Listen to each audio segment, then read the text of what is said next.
So that's what we're going to fix today.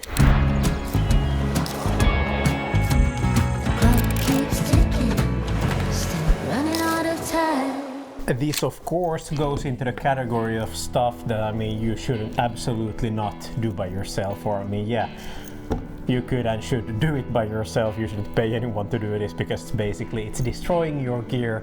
But if I know anything about Russian equipment, or perhaps more like Soviet equipment, you think about AK-47s, the Kalashnikovs, where basically the thing was that with the old AK-47s and so on, you could basically take off the top cover of the main body and put a squirrel or sand into it, and then just close the top cover, and then you could like keep shooting on, and the AK-47 will work.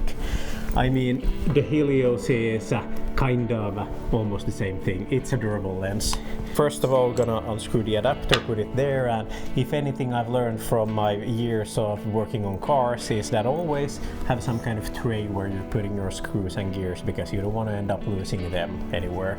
From there I'm gonna remove my focus gear ring, and the screws that are here attached are, I mean, they're so small that if you lose them here, I have a carpet covering the entire floor and I wouldn't be able to find it anymore. So what I'm doing is I'm having the lens here on top of the tray. When I'm unscrewing them, they'll definitely will fall down into the tray. There's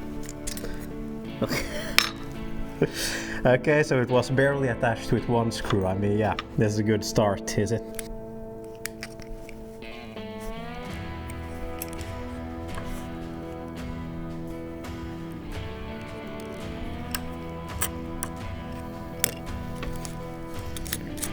There we go, and then we get to unscrew one of these rings, and then it comes loose, just like that.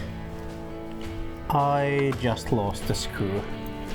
When I was even working on the tray, I saw it for a split second. It fell off the lens, bounced via the tray and the table and off to the floor. I'm not even gonna bother searching for it at this point. But a thing I know for sure is that I can't risk losing any more of them screws, so I'm gonna change this up.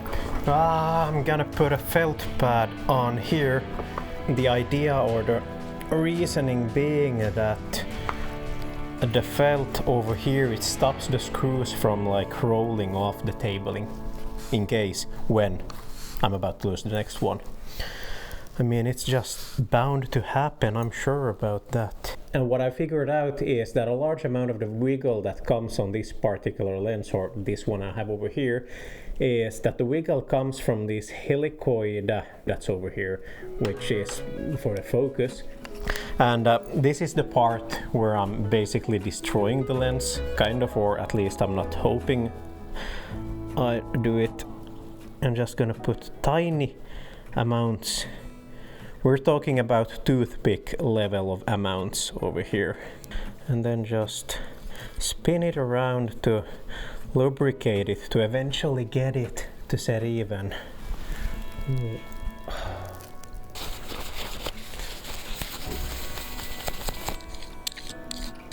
And by now you already figured out that there's no way of me trying to explain on how to assemble nor disassemble each and every part of this lens.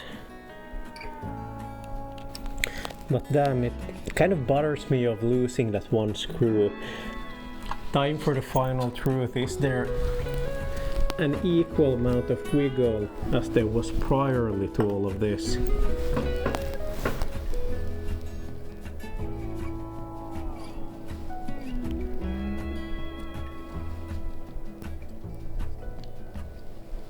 There is still some wiggle room. Let's hope it doesn't affect the end results. We'll get to see how it is.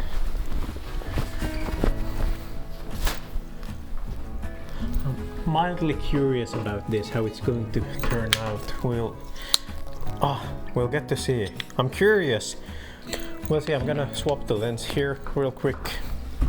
Basically the thing was that earlier, before, while I was using this lens setup, the focus, it was like when it was wiggling you could tell it from the image that it was vibrating, it was shaking, it looked definitely awful. But as I can see when monitoring this from my phone, which I was cursing about in my previous video,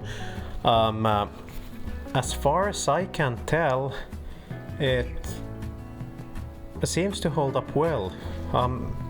Let's head outside and have a look, shall we?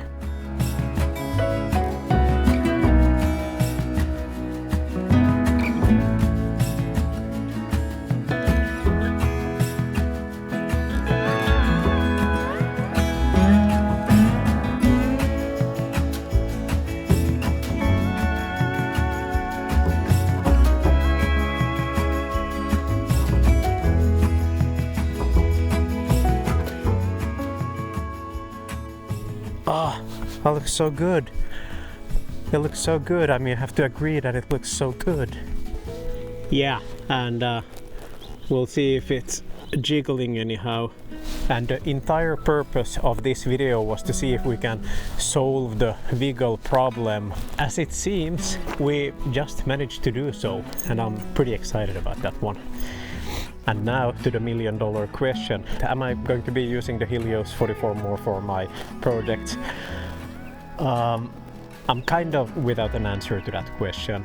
In my opinion, working as a solo creator, 58mm is a challenging focal length to be playing with when you're alone, considering you have to walk so much on and on, back and forth behind the camera in order to be able to set everything up. And not to mention the challenges of using a 58mm when you're inside. All in all, the aim of this video was to just come out here, enjoy the sunset, and manage to see if we were able to solve the wiggle problem of the Helios. And judging from the test that we just did around the yard here, I think the results looked pretty good. To some part we solved the wiggle problem, however we can't obviously with any amount of grease replace worn out parts or anything. In all honesty, there also might be some broken parts inside of my Helios. It's not functioning properly as it should. So eventually using another version of the Helios you would be able to get completely different results from what you're seeing now as of currently. But so as to say, I'm still unsure about my continued use of it, considering that the 58mm in my personal opinion is way too tight to use. I know, for example, that my YouTube colleague Timo Vehkoja, he prefers the Helios with its 58mm and he likes to use it for his cinematics, for his B-rolls and everything.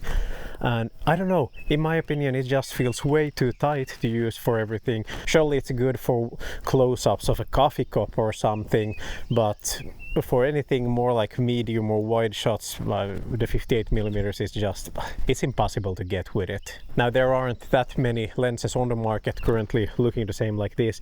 However, we have a new coming from this year, or was it late last year? It was released, the Blaze R Anamorphics, the Remus 45 to 65mm.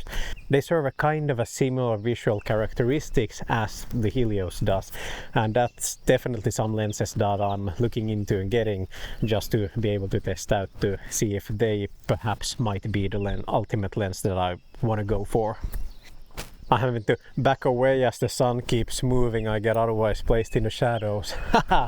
Yeah, thanks for riding fences with me today, and I'll catch you next time. See ya.